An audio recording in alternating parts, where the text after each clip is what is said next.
16ರ ವಯಸ್ಸಿನ ಅನಿರುದ್ಧ ಎಂಬುವರನ್ನ ಉಡುಪಿ ಅಷ್ಟಮಠಗಳಲ್ಲಿ ಒಂದಾದ ಶೀರೂರು ಮಠದ 31ನೆಯ ಪೀಠಾಧಿಪತಿಯಾಗಿ ಆಯ್ಕೆ ಮಾಡಲಾಗಿದೆ ಎಂದು ಸೋದೆ ಮಠದ ಸ್ವಾಮೀಜಿ ಶ್ರೀ ವಿಶ್ವವಲ್ಲಭ ತೀರ್ಥ ಸ್ವಾಮೀಜಿ ಹೇಳಿದ್ದಾರೆ.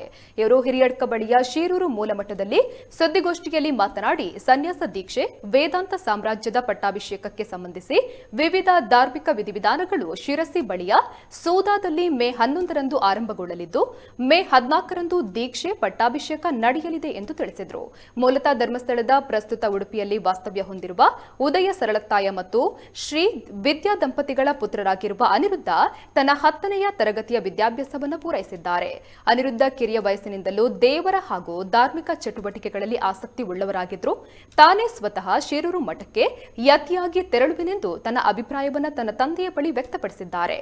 ಈ ವೇಳೆ ಸರಳತ್ತಾಯರು ಆತನ ಜಾತಕವನ್ನು ಪರೀಕ್ಷಿಸಿ ಪ್ರಶ್ನೆಗಳನ್ನು ಹಾಕಿ ಚಿಂತಿಸಿದಾಗ ಆತನಿಗೆ ಪೀಠಾಧಿಪತ್ಯದ ಯೋಗವಿದೆ ಎಂದು ತಿಳಿದು ಬಂದಿದೆ. ಬಳಿಕ ಎಲ್ಲಾ ರೀತಿ ಪರೀಕ್ಷಿಸಿ ಶೀರೂರು ಮಠದ ಪೀಠಾಧಿಪತಿಯಾಗಿ ಸನ್ಯಾಸ ದೀಕ್ಷೆ ನಡೆಸಲು ನಿರ್ಧರಿಸಲಾಗಿದೆ ಎಂದು ತಿಳಿಸಿದ್ದಾರೆ. ಯೋಗ್ಯ ವಟುವಿನ ಆಯ್ಕೆಯನ್ನು ನಾವು ಹಿಂದೆ ಮಾಡಿದ್ದೆವು.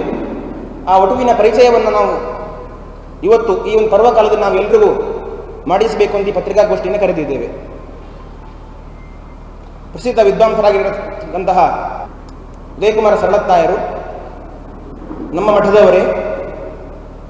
ಅವರ ಪುತ್ರ ಚಿರಂಜೀವಿ ಅನಿರುದ್ಧ ಸರಳತ್ತಾಯ ಅಂತ ಹೇಳಿ ಅವರನ್ನು ನಾವು ಈ ಶೀರೂರು ಮಠದ ಮುಂದಿನ ಉತ್ತರಾಧಿಕಾರಿಯಾಗಿ ನಾವು ಆಯ್ಕೆ ಮಾಡಿದ್ದೇವೆ.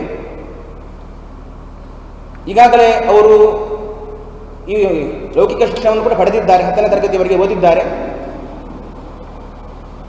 ಜೊತೆಯಲ್ಲಿಯೇ ತಂದೆಯಿಂದಲೇ ಅವರಿಗೆ ವೈದಿಕ ಅಧ್ಯಯನ ಕೂಡ ಆಗ್ತಾ ಇದೆ. ಮುಂದಿನ ಮೇ ತಿಂಗಳಿನ 11, 12, 13, 14ನೇ ತಾರೀಕಿನ ಈ ಒಂದು ದಿವಸಗಳಲ್ಲಿ ಈ ಒಂದು ಸನ್ಯಾಸ ಪ್ರಕ್ರಿಯೆಗಳು, ಪಟ್ಟಾಭಿಷೇಕದ ಕಾರ್ಯಕ್ರಮಗಳು ನಡೆಯಲಿಕ್ಕಿದೆ. ಮೇ 13ನೇ ತಾರೀಕು ಬೆಳಗಿನ ಜಾವ 7:35ರಿಂದ 8 ಗಂಟೆಯ ಮುಹೂರ್ತದಲ್ಲಿ ಸನ್ಯಾಸ ಸ್ವೀಕಾರ ನಡೆಯಲಿಕ್ಕಿದೆ. ಮೇ 14ನೇ ತಾರೀಕು ಮಧ್ಯಾಹ್ನ 12:35ರಿಂದ 12:50